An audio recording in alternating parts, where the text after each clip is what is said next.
So first of all, I would like to introduce myself. I'm Marlene. I'm studying theology for secondary education, and I'm so happy to have my podcast partner here with me. Could you say a few words about yourself? Sure. My name is Taylor Thomas. I just earned my PhD in theology and ethics at Boston University. Still reside in Boston, and I currently teach philosophy part-time at Boston College. And I run a little Tillich podcast and have been doing so for last year called Tillich Today. Yeah, so I think it's also gonna be linked in the module this is on, so be sure to check out the podcast as well. It's pretty good. So to just jump in the text, um, Tillich describes sort of a concept of culture, and I don't know, what did you think about the text? First of all, like, what's your first impression?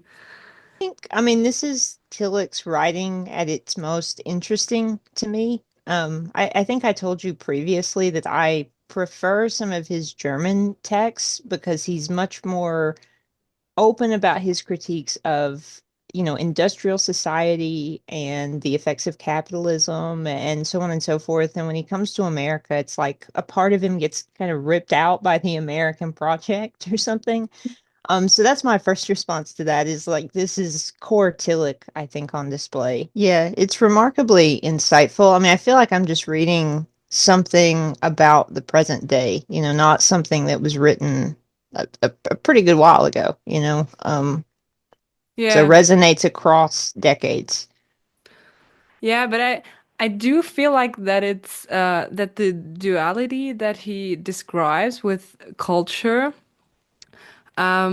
is kind of hard to relate to present day culture because we live in such a plurality of cultures and such a yeah, I don't know if you can basically say there's one current and there's a second current and you can apply that to every culture. I think it's hard in general saying there's one culture, you know? Hmm. So I think for Tillich, he manages to describe his concept pretty well because he applies it to his own experience. And that's why it's so easy to understand the concept. But for us today, even just you sitting in Boston and me sitting in Germany, our cultures could be so different. Yeah, so I think that's kind of a not maybe a problem, but a difficulty going into the concept of culture in this text. Yeah, that's a very good point. I will say while I was reading it, I kept thinking about potential questions you might ask about the text, and I was thinking of concrete examples I could give. And at one point, I thought, "Oh crap, I'm thinking of like deeply American issues. Like, I don't know if these will resonate." So Yeah, you're yeah. right that yeah, go on. Yeah, for me it was like I was so limited to my own thoughts about culture being related to my own age group. That Hmm. was more my limited thinking because I thought like, oh, okay, for me, my culture is kind of obsessed with social media. Um, and then I thought, oh my God, my parents are not. So it's a different culture for everybody. And that's why I also think you have to, yeah, kind of put a put a line between saying, okay, that's the whole culture, and say, okay, Tillich maybe means for everybody individually how Hmm. we describe culture. Yeah. I mean, I will say, I think your point about, the plurality of different cultural contexts does illustrate just how important culture is to everyone and the relationship between culture and religion and ultimate meaning and even knowledge, because there's like an epistemic piece to culture as well, right? Like our examples that we use to talk about life, the symbol sets we use, even what we take to be truth. You know, you mentioned like the prevalence of people in, you know, my demographic and your demographic on social media. I went home this winter to my family who only watch like very mainstream television news that comes on at 6 p.m., you know, that kind of thing. And I recall that we kept getting into all these, you know, debates about what's going on in the world. And I realized at some point, like we get truth, right? We are analyzing reality from completely different cultural resources, completely different kind of wells of information as well. So it like extends across, you know, all these different aspects of our lives as well. It's not even only like the different sets of concrete culture that everybody experiences, it's also that it's ever changing. So it could be that I'm like in 10 years from now, I'm saying, oh my God, my culture consists of something entirely different than what I'm perceiving now. Mhm. I don't know what you think about this though, but it seems to me that even though there's maybe a potentially greater plurality of cultures today, there are some like some points of almost universal connection where it concerns the internet, especially with like, you know, memes, social media, the rapidity with which information is spread.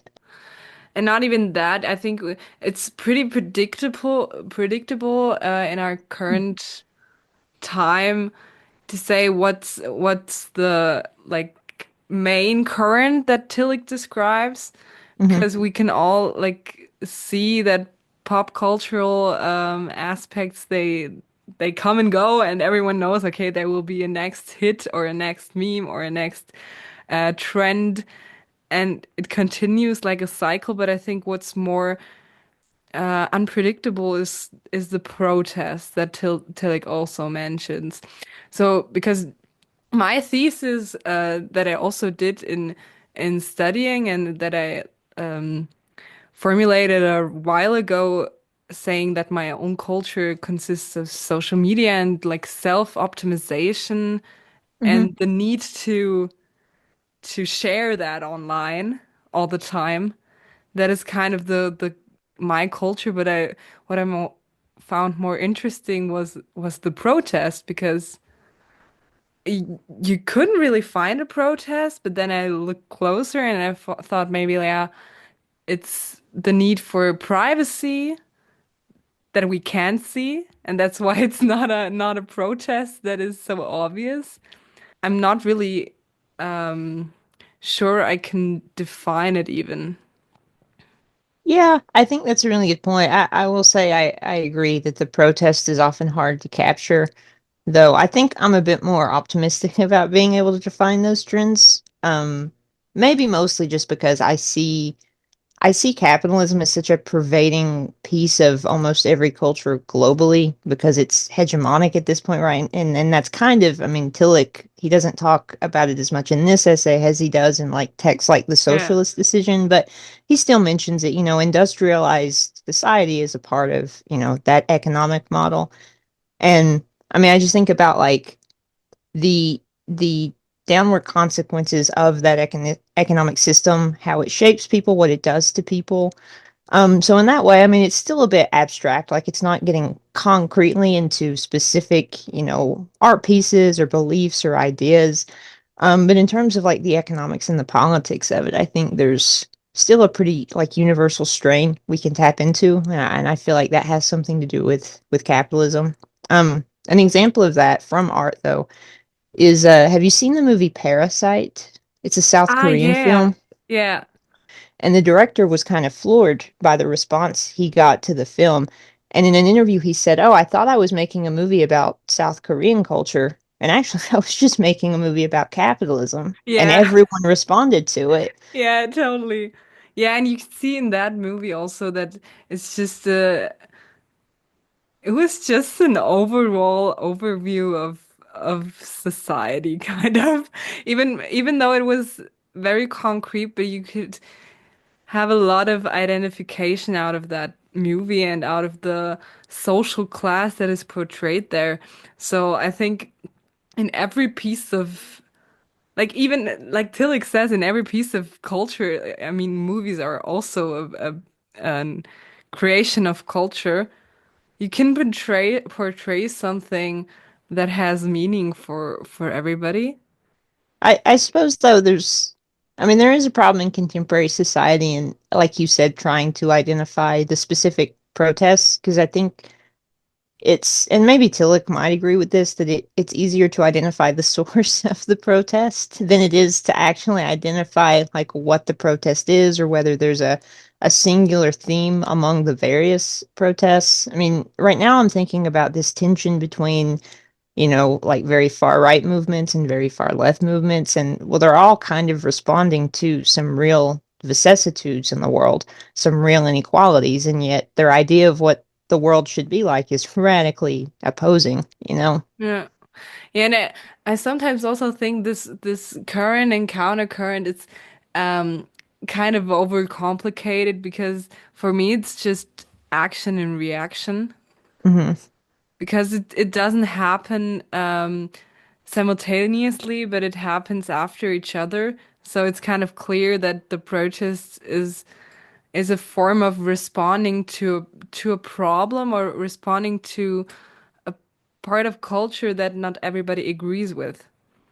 And that's what Tillich even says. I mean, he describes the industrialized society and the need for the human to be its own kind of creator as the loss of depth or as the loss of the dimension of depth. Well, and it's the protests you were talking about.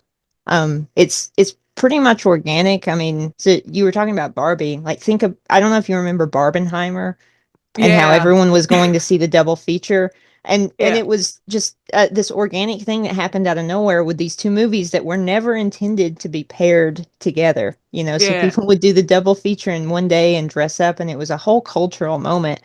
And the movie studios have tried to replicate that ever since, and it has failed every single time because the Barbenheimer movement was just something that, rose up out of nowhere. And it was not intended to be a cash grab. Like seeing that we have so many associations even just proves the point even more. Like it proves the point so much that we can always find like the culture and the counter current. It's definitely something we can like bring into the culture today. It's just I think that's the um, ultimate thing I'm taking out of this podcast right now. Yeah. Yeah. Thank you so much for talking with me. I mean, thank you. This was really fun.